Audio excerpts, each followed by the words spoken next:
One is inspired by herbal tea and Hindu shastras, whilst the other is kind of a quest narrative, a surreal fantasia. But which is the better album?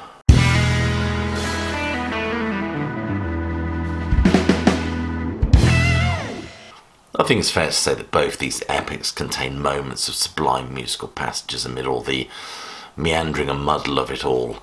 We are taken deep into this conceptual forest of prog obfuscation, which for many is a painful trek just to get to the good stuff. Moralist Joseph Joubert said, if we go in search of honey, we must expect to be stung by bees. And one certainly winces from the prods and pokes of padded musical excess and obscure references that populate these albums. Interestingly, Joubert also said that misery almost always comes from thinking.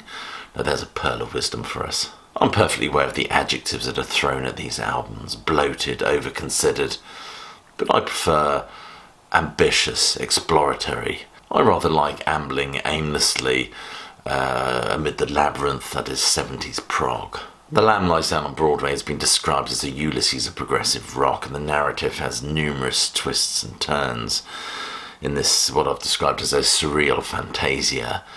It all becomes a bit of a fog, really. Whereas Topographic is inspired by a footnote in an autobiography and explores the essence of 4 Hindu shastras, the art of knowing, being, of the past and of the present moment. It's a sprawling, impressionistic canvas where these extended musical passages illuminate a rather bright and Gandhra-infused trip beyond ourselves.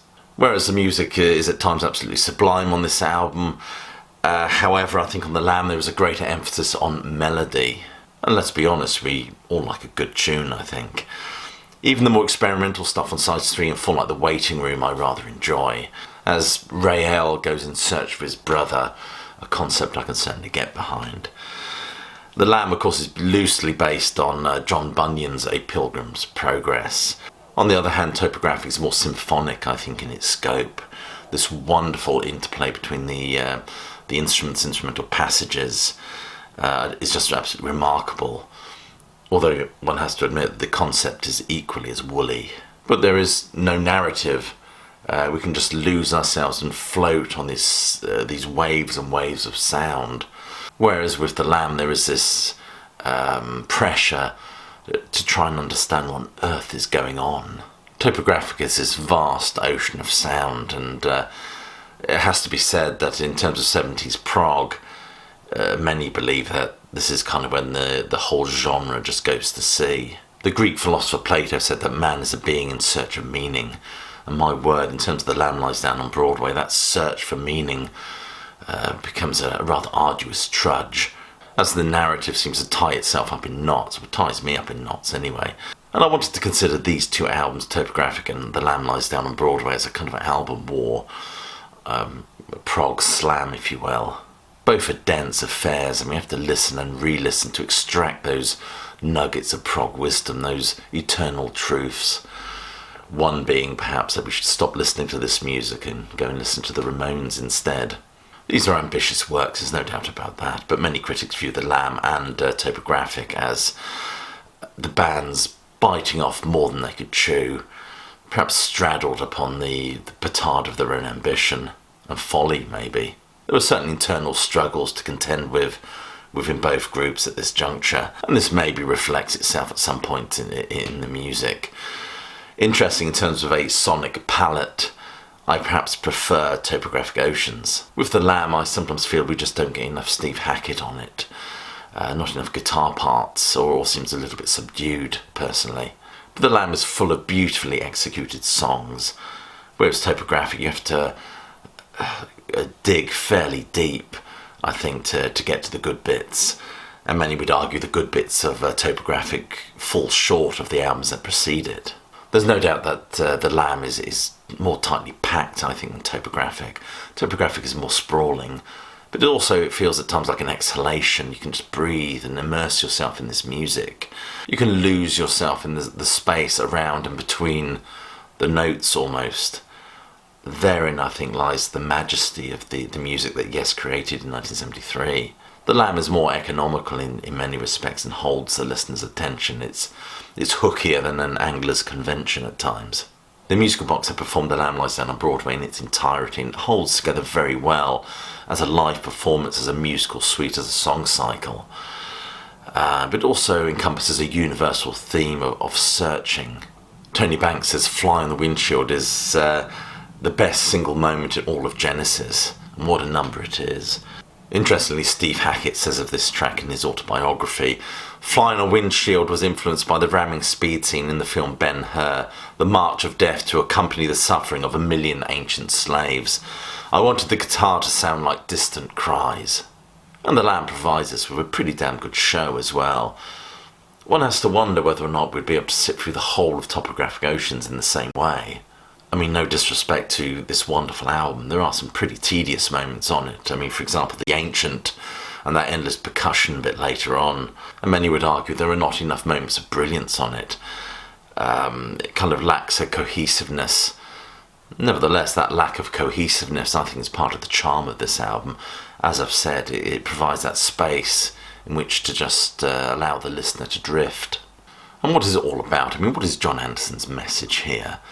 And with The Lamb, I mean, our attention is at least seized by some quite pertinent images of, the Slipper Men and the Raven and its deeds, and that Broadway procession of luminaries. These all feed our imagination. But as enigmatic and as beautiful as this Yes album is, I think Gabriel's concern with a search for a whole self in the fractured modern world is an intriguing one. Whereas at times we're just not sure what John Anderson's trying to communicate. As wonderful as Eastern mysticism is, it doesn't provide a particularly compelling narrative focus, does it? Or any focus for that matter. As I said with Topographic, it's something you immerse yourself in. Whereas The Lamb, amidst all its weirdness, there's at least a story you can latch yourself onto. If you can bloody find it, that is. Topographic, of course, was famously criticised by Rick Wakeman, who said it was too long and incomprehensible, even dismissing the lyrics as rubbish. I would disagree though. I think the lyrics evoke a specific atmosphere, chanting mystical quality. Steve Howe wasn't very happy with Rick Wakeman's criticisms and stating in his autobiography, our pub-dwelling keyboard player friend was on the same wavelength as some of the music press who criticised us, and it wasn't long before he joined in. Indeed, in 2016 he was still going on about it. On a BBC TV programme about concept albums, I watched with predictable horror as he pronounced that all the lyrics on Topographic were rubbish, even after Yes had recently featured Tales from Topographic Oceans in our album series tour.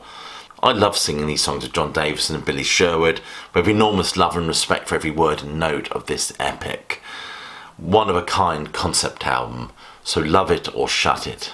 Therefore, to conclude, in a nutshell, not spread over 4 sides of vinyl, I absolutely adore Topographic Oceans, every groove of it.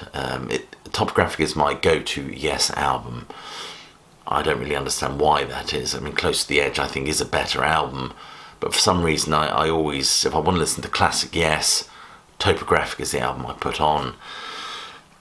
But on the whole, and for this video, I think The Lamb probably nicks this one for me. I think there are times listening to Topographic my mind wanders and I just switch off or switch it off. I have to be in the right mood for Topographic Oceans, whereas The Lamb is something I enjoy every time I play it. So anyway, what do you think? Where would your allegiance lie on this one?